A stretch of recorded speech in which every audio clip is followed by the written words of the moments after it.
안녕하세요. 대단히 반갑습니다. 스피를 읽어주는 남자 자한형 이종수입니다. 이번 시간은 게임 5로 531번째 시간입니다.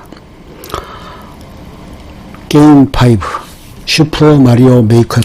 슈퍼마리오 메이커 2는 어디까지 마리오 챌린지 매우 어려움. 세계 랭킹 1, 3, 4위가 한국인이다. 여기까지만 보면 별 문제 없지만 2020 3월 24일 기준 1위의 점수가 7,500 클리어로 2위와 무려 3,500 클리어가량 차이가 나고, 또한 3위 점수의 약 3배나 되는 수치이다. 리듬게임, 종주국이나 다름없는 일본의 규모가 크다. 물론 한국도 EG2, DJMAX 등으로 리듬게임의 발을 많이 담그며 대만, 일본, 중국이나 서구권에도 나름 인기를 얻긴 했으나, 이 리듬게임 제작사들이 자꾸 내부 분열을 겪는 통에 현재 시점에선 마땅히 리듬게임을 플레이할 기기 자체가 별로 없는 판이 되었다. 몇몇 게임은 건재하다지만 남미 시장을 더 노리고 있다. 상대적으로 길을 못 펴고 있지만 KAC 대회 우승 횟수가 매해 증가하고 있다. 특히 코나미 리듬게임의 국내 정발 이후 관련 게임에 대하여서는 점차 그 두각을 드러내고 있으며, 일본에서조차 몇 없는 최종 보스 올콤보 등 괴랄한 성과가 지속적으로 성장하면서 이쪽도 그 활약상을 넓히고 있다. 당장 전 세계 최고의 유비트 플레이어인 CORBYQS가 평범한 한국 대학생이며 사운드 볼텍스 짝의 최고라 불리는 곡 중 하나인 핀4LE 종지선 피방의 최초 PUC 또한 한국인이 달성했다. KAC 2016 MUSECA 부문 우승자 겸 사볼 탑 랭크인 GRDDX 또한 한국인.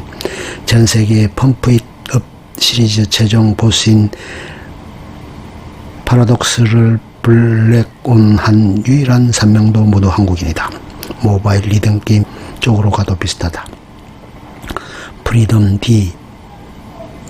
DVE를 최초로 MM 찍은 사람이 한국인이며, 심심하면 프리덤 DB TP100을 올리는 D라이트 히가시가 데모 3.04 대장을 모두 올참 달성하는 등 예전보다 유저들의 실력이 오르는 중이다. 그리고 밀리시타 1차 이벤트 1위 역시 한국인. 최종 기록은 321만 914점으로 2위가 300만 점도 못 간 걸 생각하면 미친 기록이다. 2018년 개최된 더 세븐스 KAC 노스텔지아 부분에서 결승 진출자 8명 중 5명이 한국인이었으며, 결승은 아예 한국인끼리 내전이 되었다. 연이어 2019년 개최된 더 에이스 KAC 사볼 부분에서 결승전에 올라온 유저 2명 둘 다 한국인이었으며, 미니 결승전에서 공개된 20레벨 곡 EMBRY0을 초견에 996만 1845S 랭크를 내어 헬스를자들과 관객들을 놀라게 만들었다. 외국에서는 한국인 게이머가 이러한 이미지라고 한다. 챔피언까지 올랐던 주인공이 한국인과 대결 중 친구를 잃고 난 충격으로 게임을 그만두지만 팬의 그들 한국인이 돌아왔다는 말에 팀을 재건하고 다시금 도전한다는 내용. 오직 한국인 타도를 목표로 광적인 연습에 들어가면서 심지로까지 경쟁하는 부작용을 일으키는 장면이 개그 포인트이고, 한국인들 타도를 외치면서 하다보니 일부 팀은 직장도 잃고 결국은 PC방에서까지 쫓겨난다는 결말이 우습다. 어떤 외국인은 셧다운제 한다니까 스타크래프트 할 수 있다고 좋아라 한다.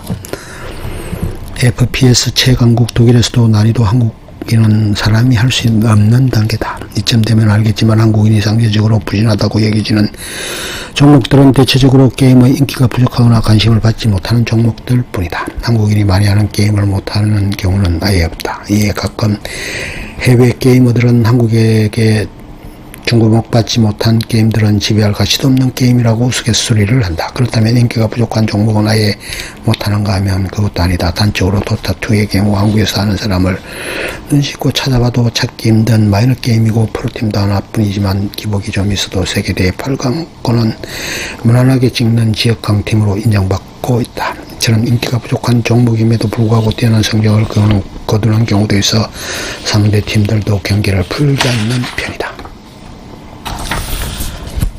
영문 페이스북 같은 경우 게임과 상관없는 비치 오류에 대한 반응에서도 게임 얘기가 나오는 분위기. 이 새끼들은 하루에 20시간씩 게임만 차하면서도 재미있길 바라는 병신들이다.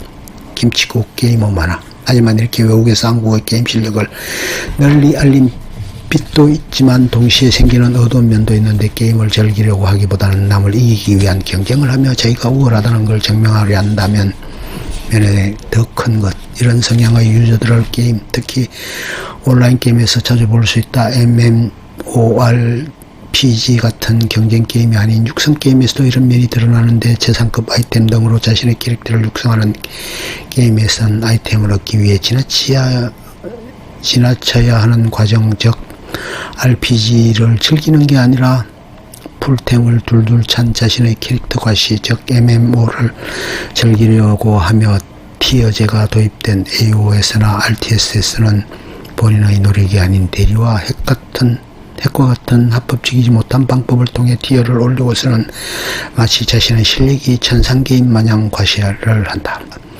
쉽게 말해 과정이 아닌 결과를 중시하는 경향이 크다는 점이다. 한국에서 대리, 매크로, 핵 등등이 심하게 기승을 부리는 이유도 있기도 하다.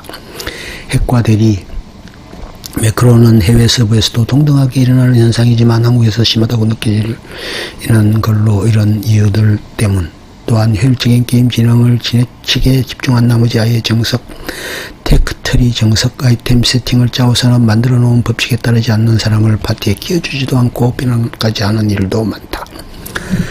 예를 들면 트롤링은 원래 고의로 아군을 괴롭히는 행위라는 뜻이지만 한국에서는 이런 경향으로 인해 의미가 변질되어 남들과 다른 템트리 주류 챔피언이 아닌 챔피언을 꺼내기만 해도 심지어는 고의도 아닌 그냥 실력이 뒤떨어지는 것까지 트롤이라고 말하는 판이다. 그리고 이러한 경향은 오버워치에서 드러나고 있다.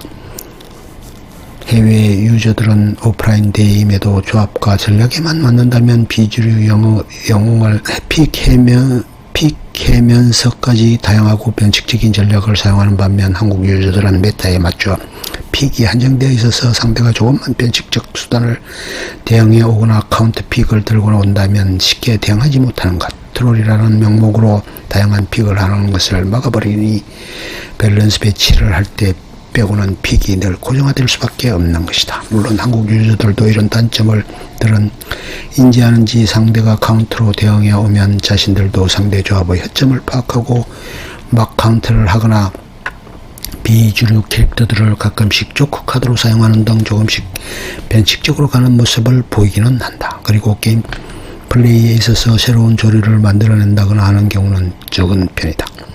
금지 캐릭터나 금지 플레이라는 개념을 만들어버린 일부 대전격2 게임이나 쌍을 정도로 한 게임만 후벼판 스타크래프트의 경우에는 한국인 플레이어가 별의별 희한한 플레이들을 개발해내곤 했지만 그 외에는 별다른 반향을 이끌어낸 것은 적은 편. 덕분에 해외 문물을 수입하는 경우가 많다. 그리고 그것을 개량하여 외국인 게이머를 처벌한다. 롤의 경우도 시즌2까지만 해도 선진 문물 수입이 잦았지만 시즌3를 거치면서 한국인이 독보적인 1인자가 되고 롤 챔스가 세계 최고 권위 리그가 되면서부터는 그런 경향이 덜 나타난다. 오히려 외국 프로팀에서 무조건 챙겨보고 이걸 수입해가는 사례가 점차 늘어가고 있다. 또한 무슨 게임을 하든 최대한 효율적으로 하려는 경향이 있다고들 한다. 슬로우 라이프, 류 힐링 게임인 스타듀 밸리, 동물의 숲 시리즈를 하면서도 재단 코스 공략 등을 원하고 이를 실행하곤 한다. 이 때문에 이런 힐링 게임 가이드에는 이 게임의 공략 따위 없다. 김치국물 빼고 느긋하게 하고 싶은 거 해라 라는 조언이 달리기도 한다. 이런 대한게임국 이미지는 단순히 비디오 게임에서만 적용되는 것이 아니다. 바둑의 경우 응시배 이전 서봉수 구단과 조은영 구단이 국내 기전을 주름잡았지만 세계 무대에서는 아예 초청도 받지 못하던 상태였다. 그런데 응시배에서 처음 출전한 뜻보잡 선수였던 조은영 구단이 우승을 찍은 이후부터 한국인이 참가하지 않는 국제 기전은 사실상 마이너 리그가 되어버렸다. 그 후 이창훈과 이세돌 등등의 괴물 기사들을 필두로 한동안 한국 바둑이 세계 최강을 자랑을 노렸다. 바둑 인구의 유입이 줄어드는 이후로도 차츰 약해지고 있다고는 하지만 여전히 최강급으로 인정받고 있다. 또한 해외에서는 이 대한게임국이라는 이미지는 의외로 오래됐는지 한국전쟁을 다룬 1957년작 미국 영화 배틀힘에서도 아직 전투기를 받지 못해 놀고 있는 동안 한국 공군 파일럿이 카드놀이로 미군 교육관을 1시간 내내 쳐발라버리는 장면이 나온다. 이런 이미지 덕분인지 영화 레디 플레이어 1에서 첫 번째 열쇠를 얻기 위한 레이스를 5년 동안 깨지 못했다고 하자 한국인이었음 못해도 2주 만에 올 클리어했을 거란 농담이 나오기도 했다. 한국인들이 해외대회에 입상하며 상금을 받을 경우 당연히 달러로 주어진다. 그래서 선수들이 달러를 받아 원화로 환전하기 때문에 의화벌이에 기여한다는 우스갯소리도 있다. 끝! 좋으면 좋아요, 구독, 알림 설정 눌러주세요. 감사합니다.